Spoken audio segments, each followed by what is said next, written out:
नशा फैलाने के बाद सरकार अब शराब का नशा फैलाने में लग गई है। अभी 2 दिन पहले योगी सरकार ने ये फैसला लिया है कि इस बार शराब से हम 60,000 करोड़ कमाएंगे। इसके पहले उन्होंने 45 हजार करोड़ की कमाई की थी पिछले साल, अब 60,000 करोड़ की कमाई की है। धर्म के नशे से उनको कह रहे हैं, खुद योगी जी ने कहा है कि हमें 3.5 लाख करोड़ की कमाई हुई है, यानी कि इस महाकुंभ से आयोजित करने के बाद 3.5 लाख की कमाई की है। सभी जानते हैं कि महाकुंभ का खूब प्रचार किया गया और यहां तक प्रचार किया गया कि इसमें यह कहा गया कि 144 साल बाद ये आया है कुंभ, और सबको जाकर निमंत्रित किया।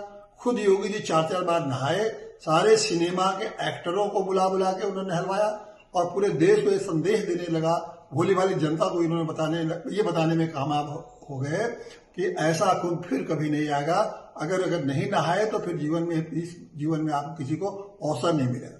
और इसका परिणाम ये हुआ कि लोग खूब एकदम नशे में चूर, धर्म के लिए लोग भीड़ पर भीड़, और अभी भी भीड़ पर भीड़ चली आ रही है, जबकि नहार खत्म हो चुका है। तो ये जो धर्म का नशा था, अब बिल्कुल उसी के तर्ज पर अब सरकार आ रही है शराब के नशे पर। पहले से भी शराब का नशा फैलाया जा रहा था। योगी जी जो पहले 2017 में जब आए, उसके बाद 18 में एक शराब की नीति लाए। अब 6 साल बाद जो दूसरे शराब की नीति ला रहे हैं, और इस बार शराब की नीति पर वो चीजें हैं जो आप कल्पना नहीं कर सकते हैं कि कैसी सुविधाएं सरकार की दी जा रही है। उनके ये कोशिश ये की जा रही है कि महिलाओं को खूब शराब की तरफ आकर्षित किया जाए, इसलिए महिलाएं दुकानें खोलेंगी। 25% दुकान अब महिलाओं को मिलेगी। उत्तर प्रदेश में करीब 30,000 के आसपास दुकानें हैं, जिसमें कि 25% दुकानें महिलाओं को दी जाएंगी ताकि महिला आकर्षित। इतने ही नहीं है, मॉडल शॉप खोले जाएंगे। मॉडल शॉप जहां होंगे वहां शराब भी पीजिए और आप वहां शराब खरीदिए भी और शराब पीजिए भी। निश्चित रूप से जहां मॉडल शराब महिलाओं खुलेंगी, ज्यादा महिलाएं बैठेंगी, महिलाएं वहां शराब पियेंगी, पिलाएंगी। तो आप ये समझ लीजिए कि हमारी नई पीढ़ी जो महिलाओं की आ रही है, उनकी क्या स्थिति होगी। अब वो पहले कहाँ पर जाएंगी, या स्कूल जाएंगी, वो कॉलेज जाएंगी, और फिर वहां से शराब पी के घर पे आएंगे। महिलाओं के सम्मान की बात करने वाले लोग अब ये महिलाओं को शराब के ठेके पर बैठाने की पूरी योजना बन चुकी है। नैतिक पार्टी तो इसको हमेशा के लिए इसका विरोध करती है, और नैतिक पार्टी शराबबंदी के बहुत खिलाफ है, क्योंकि न केवल हमारी पीढ़ियां बर्बाद हो रही हैं, और न केवल हमारे गरीब लोग बर्बाद हो रहे हैं, न केवल समाज में एक विकृति फैला हो रही है, हिंसा फैल रहा है, न केवल गांव में लोग इसकी बेरोजगार लोग शराब के नशे में सारा घर गांव को अशांति पैदा कर रहे हैं।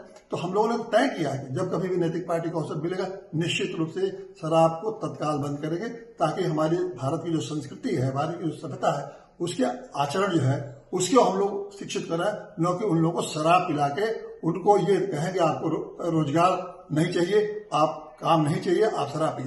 देखिए, यहाँ काम का नशा देना चाहिए।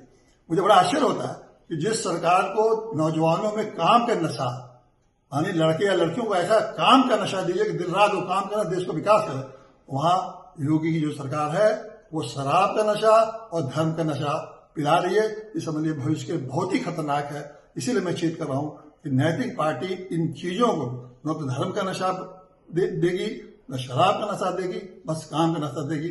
धर्म सब है, हम सब धार्मिक हैं। पूरा भारत का, खास करके उत्तर प्रदेश का हर आदमी धार्मिक है, लेकिन धर्म का जब नशा फैल जाता है तो वही हालत चीन का हो जाएगा। चीन में जो अफीम का नशा फैला, पूरा चीन बर्बाद हो गया। तो अफीम इस भारत को हम चीन जैसा नहीं बनने देंगे।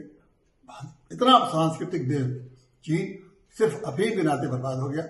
वही अब लगता है कोशिश हो रही है कि उत्तर प्रदेश को बर्बाद किया जाए। हम नैतिक पार्टी को बर्बाद नहीं होने देंगे।